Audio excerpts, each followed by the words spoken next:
souhaite la lumière, aveugle la vérité. Tout même Seigneur, pour guide-moi aussi, mais fais descendre l'onction, donne-nous ta bénédiction. Fais-nous les cœurs contents dans remerciement. Pour moi, avance devant toi, pour moi, convrir la soie. Pour moi, donne la paix, ça qui est troublé. Pour tout nous glorifier, Seigneur le salaté. Apprends-nous comment vivre en frère. Donne-nous un légué qui combattrait, qui prend soin pour l'humanité. Revenez à moi de tout votre cœur, extrait de la parole de Dieu, du livre du prophète Joël que l'on médite en ce début de carême chrétien. Merci encore une fois de votre fidélité au programme en collaboration avec l'Église catholique. Eh bien, cette année-ci, nous avons voulu marquer d'une manière spéciale ce mercredi des Cendres. Nous avons la joie d'accueillir aujourd'hui des enfants qu'on n'a pas beaucoup vus, éloignés en raison de la pandémie. Eh bien, les enfants ont droit à la parole et ils adresseront leurs questions au Père Alexivier ce soir. C'est parti, installez-vous pour la classe de catéchèse autour du carême chrétien. C'est l'Esprit Saint qui vient en fait. Et c'est l'Esprit Saint qui vient sous la forme d'une colombe. Les enfants, c'est bon qu'on se retrouve maintenant pour être dans cette chapelle ici et pour préparer un petit peu le carême ensemble. Donc je vous propose de commencer simplement par une prière. On a l'habitude de prier ensemble. Et on va se mettre en présence de Jésus qui est là, qui nous accueille chez lui. Et on va se confier à Marie, sa mère et notre mère. Au nom du Père, du Fils et du Saint-Esprit. Amen. Je te salue Marie, pleine de grâce. Le Seigneur est avec toi. Tu es bénie entre toutes les femmes et Jésus, ton enfant, est béni. Sainte Marie, Mère de Dieu, prie pour nous pauvres pécheurs, maintenant et à l'heure de notre mort. Amen. Au nom du Père, du Fils et du Saint-Esprit. Amen. Alors ce temps qui va commencer bientôt, ça s'appelle comment? Le carême. Et est-ce que vous avez des questions par rapport au carême, Adrien? Pourquoi le carême ne commence pas à la même date? Alors le carême, contrairement à Noël, n'est pas toujours effectivement à la même date. Noël, vous savez, c'est facile. C'est quoi la date de Noël? 25 décembre. Mais pourquoi le carême et Pâques, ça change tout le temps? Parce que c'est en fonction du printemps. Alors nous, on ne connaît pas trop le printemps en Maurice, mais dans l'hémisphère nord, il y a la saison du printemps qui est une saison assez incroyable, parce que pendant tout l'hiver, les arbres avaient perdu leurs feuilles, il n'y avait plus de fleurs, plus de fruits, et puis soudainement au printemps, on commence à voir les bourgeons avec les feuilles, les fleurs, et puis les fruits. Donc c'est pour ça que la date est toujours calée en fonction du printemps, et plus particulièrement, elle est calculée en fonction de la première nouvelle lune du printemps. Donc la première nouvelle lune du printemps va être un repère pour poser la date de Pâques. Donc c'est une habitude qui a été prise. Pourquoi? Parce que Pâques, c'est vraiment la célébration de la vie. Et quand on est dans l'hémisphère nord, alors toute la nature est comme une sorte de grande parabole qui nous parle de cette puissance de la vie, parce que les arbres étaient comme morts, mais voilà qu'ils sont en train de reprendre vie. Et nous qui allons célébrer la résurrection de Jésus, alors on a cette belle parabole, cette belle image autour de nous. Donc la date de Pâques est fixée en fonction de cette nouvelle lune de printemps et on commence le carême 40 jours avant. Donc c'est 40 jours et donc ça va commencer. Comment on appelle le jour où le carême commence? Le mercredi des Cendres. Pourquoi c'est toujours un mercredi? Parce que Pâques c'est toujours un dimanche et donc on va commencer 40 jours avant. Et si vous faites le compte, en fait on ne compte pas les dimanches parce que tous les dimanches c'est un jour où on célèbre Jésus ressuscité. Donc en fait il y a exactement 46 jours, mais nous pendant 40 jours, donc sans compter les dimanches, on va vraiment cheminer vers Pâques et on commence avec ce mercredi des Cendres.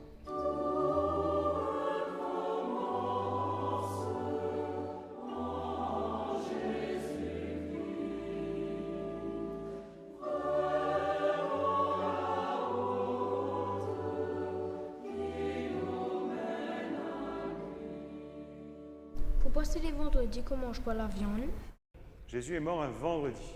Et c'est ce qu'on va célébrer le vendredi saint, juste avant Pâques. C'est le jour où on célèbre la mort de Jésus sur la croix, mais parce qu'il est mort un vendredi.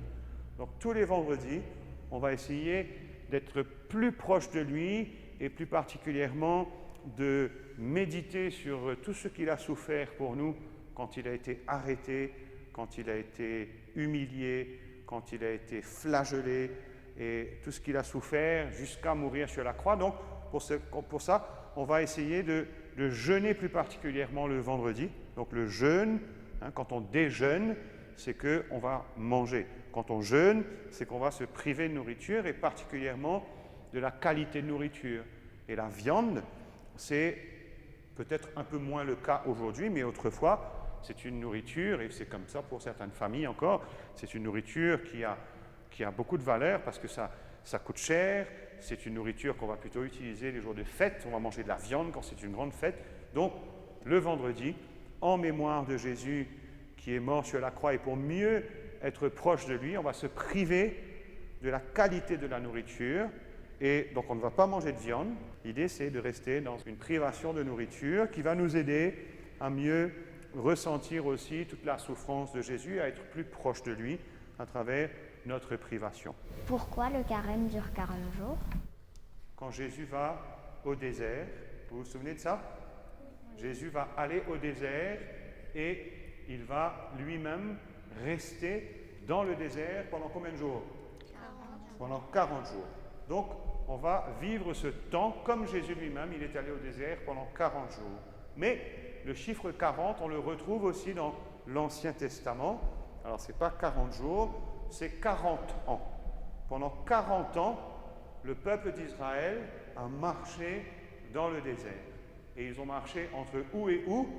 Eh bien, ils ont marché entre la sortie d'Égypte, ils avaient été esclaves en Égypte, ils ont été libérés, et pendant 40 jours, ils ont marché pour aller vers où? La terre promise. Les Juifs ont marché pendant 40 ans pour aller jusqu'en terre promise, et on nous raconte cette traversée dans le livre de l'Exode, dans le livre des Nombres, mais on voit aussi dans le livre des Lévitique, il y a beaucoup de passages de l'Ancien Testament qui nous racontent aussi ces 40 ans. Et ce chiffre 40 est une symbolique aussi qui nous rappelle cette grande traversée du peuple au désert.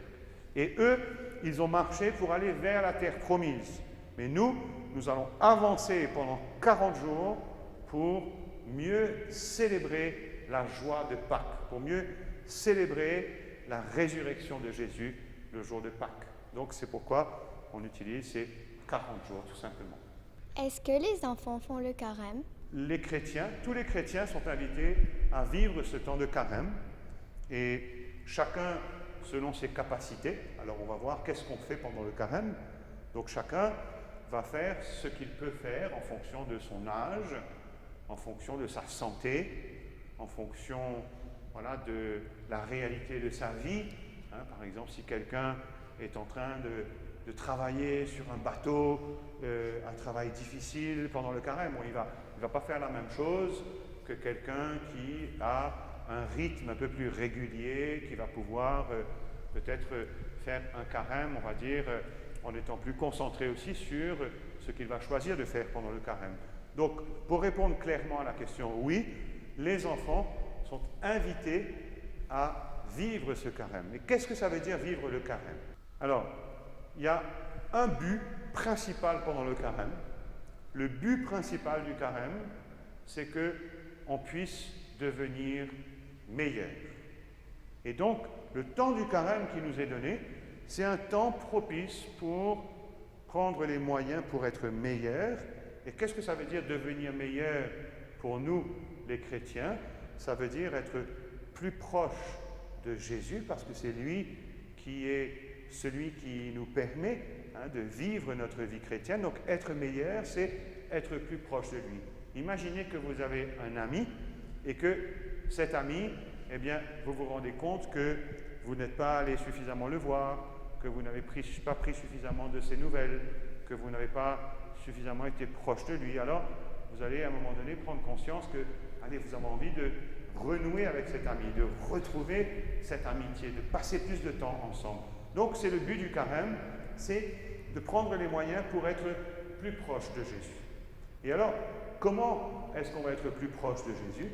Est-ce que vous avez des idées? Alors, d'abord, la prière.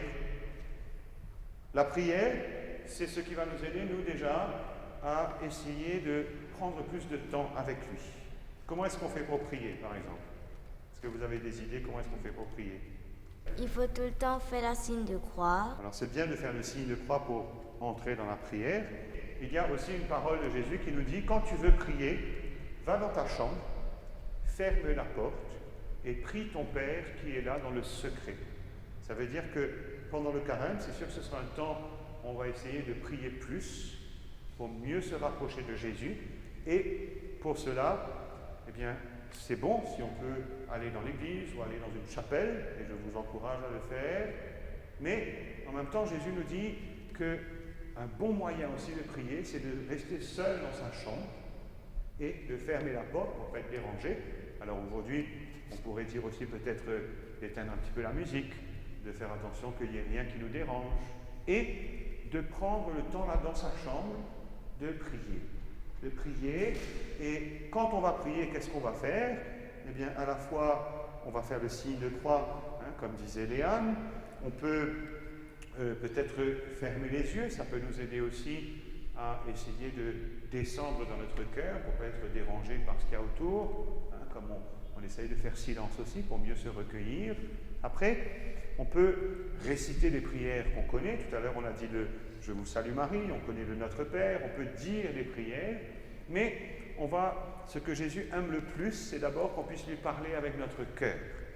Et qu'on puisse lui dire avec notre cœur, d'abord des merci, parce qu'on a toujours plein de merci à lui dire, mais on oublie un petit peu.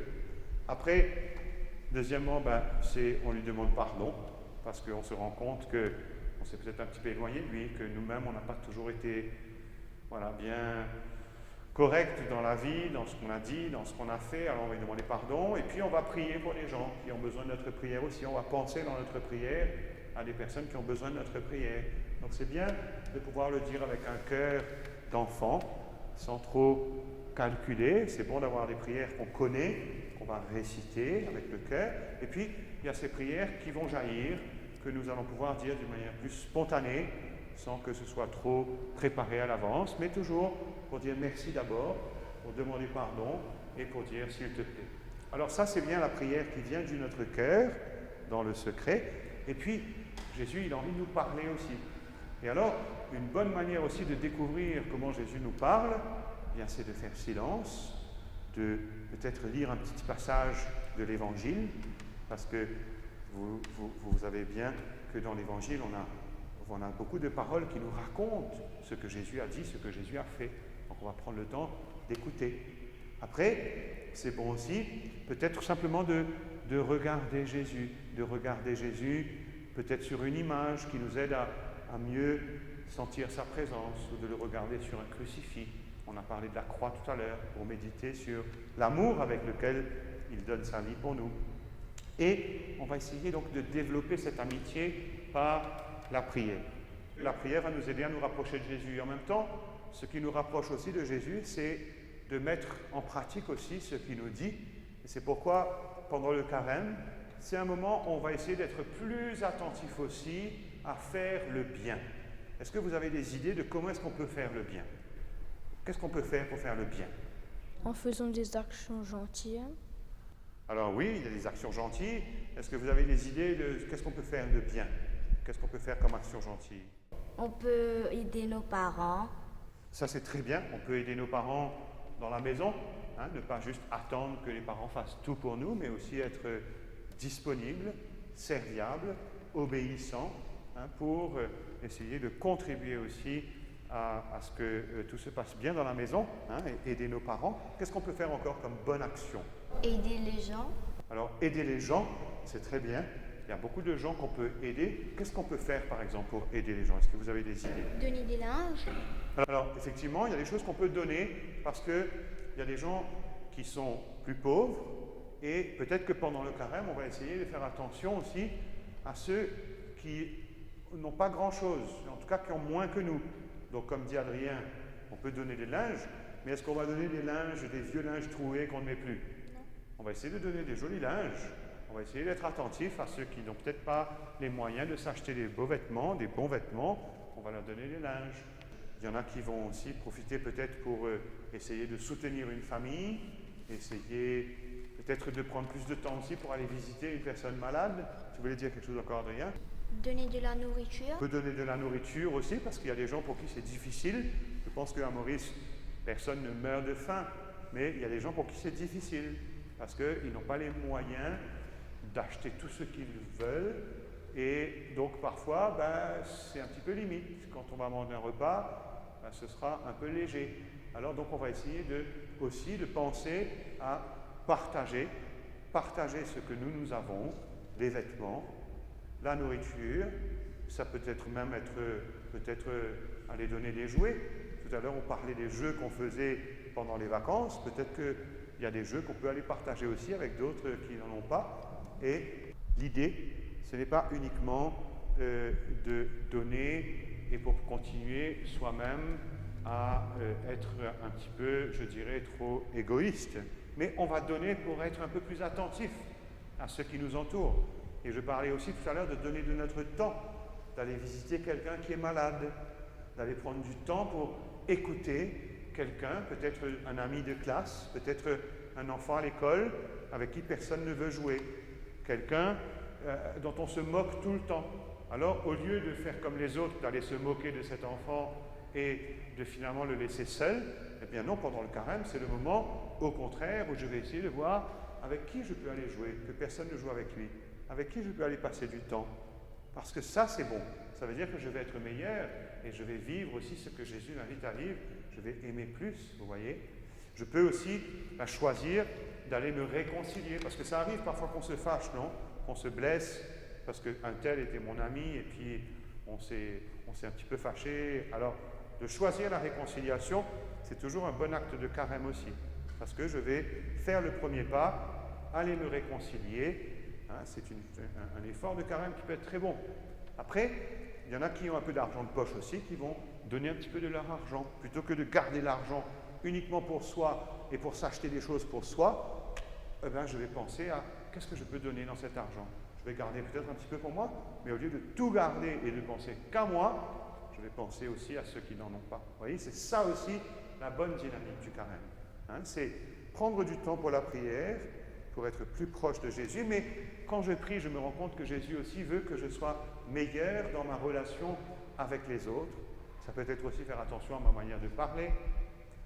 Et c'est pourquoi, et c'est la seule raison pour laquelle on va rentrer aussi dans le carême, dans un temps où on va se priver de certaines choses. Quand on fait des sacrifices pendant le carême, si on fait des sacrifices dans le carême, c'est précisément parce qu'on se rend compte qu'il y a des choses auxquelles on est bien attaché, et parfois ces choses auxquelles on est attaché, alors ça nous renferme un petit peu sur nous-mêmes, et on oublie Jésus, et on oublie de prier, ou on prie moins, et on ne pense pas trop aux autres. Alors le sacrifice, il a du sens si ça va m'aider justement à être meilleur. Par exemple, si à la maison il y a une tablette ou un téléphone, et que j'aime beaucoup utiliser la tablette et le téléphone, parce qu'il y a des super jeux dessus, et j'aime beaucoup jouer ces jeux sur la tablette ou sur le téléphone. Ça vous est déjà arrivé? Alors, je vais faire comme sacrifice, je vais essayer peut-être de passer un petit peu moins de temps sur la tablette, sur le téléphone, peut-être même ne pas aller du tout en échange. C'est pas parce que je veux juste me priver de l'écran, de la tablette ou du téléphone, mais en échange, au lieu d'être là et de jouer seul sur un écran, je vais aller passer du temps pour aller jouer avec mon frère, avec ma sœur, avec mon voisin. Donc je vais me sacrifier de quelque chose, je vais me priver de quelque chose, mais pour passer plus de temps avec les autres, ou pour passer plus de temps avec Jésus dans la prière. Vous voyez? Donc le sacrifice, c'est une privation de quelque chose. On a parlé de la privation de nourriture. Quand je me prive de nourriture, alors cela va m'aider peut-être à partager plus facilement. quand je me prive de quelque chose à laquelle je suis attaché, cela va m'aider à passer plus de temps dans la prière et avec les autres. Et c'est pourquoi le carême est aussi un temps de privation, un temps de sacrifice et un temps donc qui va m'aider à être meilleur à travers aussi ces efforts que je vais faire. Pourquoi il faut mettre de la cendre sur notre front? Le mercredi des cendres, on reçoit effectivement de la cendre sur son front et dans la Bible, dans la tradition de la Bible, c'est le signe qu'on veut faire pénitence, c'est-à-dire qu'on veut changer, qu'on veut s'améliorer, on regrette son péché, on regrette le mal qu'on a fait, on veut se réconcilier avec Dieu, se réconcilier avec les autres, et donc c'est un signe de pénitence et donc d'un temps spécial. Alors, on ne va pas se recouvrir de cendres comme il le faisait dans la Bible, mais on va mettre un petit peu, et quand on reçoit les cendres, on entend aussi la parole qui nous est dite, tu es poussière et tu retourneras à la poussière. Ça veut dire que cette cendre nous rappelle aussi qu'un jour, on devra quitter cette terre et qu'on devra tout laisser, et que finalement, il y a une seule question qui nous sera posée le jour de notre mort, c'est combien as-tu aimé? Comment est-ce que tu as aimé? Et donc, le carême, c'est un entraînement pour apprendre à aimer plus Dieu, aimer plus notre prochain. Et la cendre nous rappelle que bien, chaque année, il nous faut refaire le point, nous ressaisir, corriger ce qui doit être corrigé dans notre vie et pour continuer toujours à progresser. Pourquoi on ne chante pas Alléluia pendant le carême? Donc on ne chante pas Alléluia pendant le carême, précisément parce qu'on veut se préparer à bien célébrer la joie de Pâques. Et donc pendant le carême, ça fait partie des choses auxquelles on va se priver, on va essayer d'être plus sobre dans la célébration. On ne va pas chanter l'Alléluia, qu'on va réserver pour le moment où on va exprimer la joie de Pâques. Alors, je termine en vous disant une chose les enfants, qui est un bon moyen aussi de faire un bon carême, quand on a commencé à rentrer dans son cœur pour prier, quand on a commencé à essayer d'être meilleur, eh bien, on se rend compte qu'on a encore des progrès à faire, ou quand on essaye de réfléchir à quels sont les efforts que je vais faire, quelles sont les privations, les sacrifices que je vais faire pendant le carême. Donc tout cela nous aide aussi à faire le point et à découvrir que peut-être dans le passé, peut-être dans les derniers jours, peut-être dans les derniers mois, on n'a pas toujours été à la hauteur, on n'a pas toujours été meilleur, on n'a pas toujours fait le bien qu'on voulait faire. Donc pendant le carême, c'est un temps aussi propice pour vivre la réconciliation à travers le sacrement de la réconciliation. Vous avez vécu le sacrement de la réconciliation déjà, hein? Vous savez que ce sacrement de la réconciliation que vous avez déjà reçu, c'est un sacrement qu'on est invité à revivre au moins une fois par an pendant le carême. Tous les chrétiens sont invités aussi à vivre ce sacrement de la réconciliation et, si possible, même on peut le faire plusieurs fois dans l'année, mais au moins pendant le carême, eh bien, vivons-le. Comme ça va nous aider aussi à avoir un cœur tout neuf, tout blanc et à pouvoir mieux progresser sur ce chemin de la vie avec Jésus, qui nous aime tellement et qui est tellement heureux quand il nous voit ressortir de la réconciliation, réconciliés et renouvelés. Alors, qu'est-ce que vous pensez qu'est-ce que vous avez retenu de ce qu'on a échangé? Est-ce que chacun peut dire une petite chose qu'il a retenue?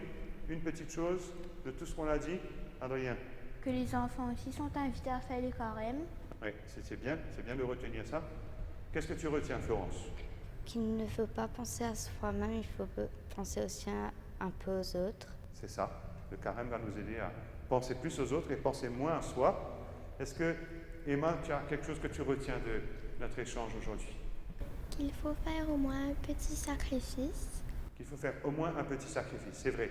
Ça nous fait du bien de faire des sacrifices, ça nous aide à progresser beaucoup. Parce que c'est un piège, hein, l'égoïsme, l'individualisme. Toi, Maxime, qu'est-ce que tu retiens? Une chose au moins. Il faut partager. Partager. C'est vrai, hein? C'était un effort de carême qui était important. Est-ce qu'on peut vous poser la même question? Est-ce que Savannah, tu veux nous dire une petite chose que tu vas retenir aujourd'hui pour toi? Les sacrifices, c'est important. Voilà, de faire les sacrifices, c'est important. Et on pense toujours aussi à Jésus qui a fait ce grand sacrifice en donnant sa vie pour nous sur la croix. Et on ne peut pas faire des actions négatives. Voilà, il faut faire attention à ces actions. à son comportement, à ce qu'on va dire, à ce qu'on va faire. Alors les enfants, je vous propose de terminer par une prière. Vous êtes d'accord qu'on fasse une prière pour terminer? Au nom du Père, et du Fils et du Saint-Esprit. Amen.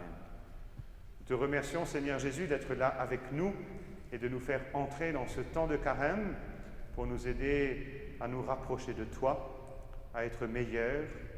Merci pour ce que tu nous inspires à travers notre échange aujourd'hui. Nous te demandons de nous guider et de nous faire vraiment progresser jusqu'à ce jour où nous allons célébrer dans la joie ta résurrection à Pâques. Notre Père, qui es aux cieux, que ton nom soit sanctifié, que ton règne vienne, que ta volonté soit faite sur la terre comme au ciel. Donne-nous aujourd'hui notre pain de ce jour. Pardonne-nous nos offenses, comme nous pardonnons aussi à ceux qui nous ont offensés, et ne nous laisse pas entrer en tentation, mais délivre-nous du mal. Amen. Les enfants, Dieu vous aime tellement, et il aime tous les enfants, alors qu'il vous bénisse et qu'il aide aussi les adultes à retrouver un cœur d'enfant pendant ce temps de carême. Au nom du Père, du Fils et du Saint-Esprit. Amen. Merci pour ce bon moment et bon carême à vous. C'était le programme à l'occasion du mercredi des cendres. Merci au Père Alexivier et surtout aux enfants qui nous font du bien, qui ont adressé leurs questions à l'occasion de ce carême qui débute et qui va se poursuivre jusqu'à Pâques. Nous allons, avec la collaboration du diocèse de Portland d'MBC, vous accompagner tout au long de ce carême. Je vous invite particulièrement à suivre les programmes en soirée, les dimanches soirs sur l'MBC, autour de la lettre pastorale de carême de l'évêque de Port-Louis, le cardinal Maurice Piat. Je vous souhaite donc un excellent carême et d'excellents moments sur les chaînes de la MBC. À très bientôt. Avoue la lumière, avoue la vérité. Tout même Seigneur, pour guide-moi aussi, mais fais descendre l'onction, donne-nous ta bénédiction. Fais-nous les cœurs contents dans remerciement. Pour moi, avance devant toi, pour moi, convrer la soie. Pour moi, donne la paix salée qui est troublée. Pour tout nous glorifier, Seigneur le salaté. Apprends-nous comment vivre.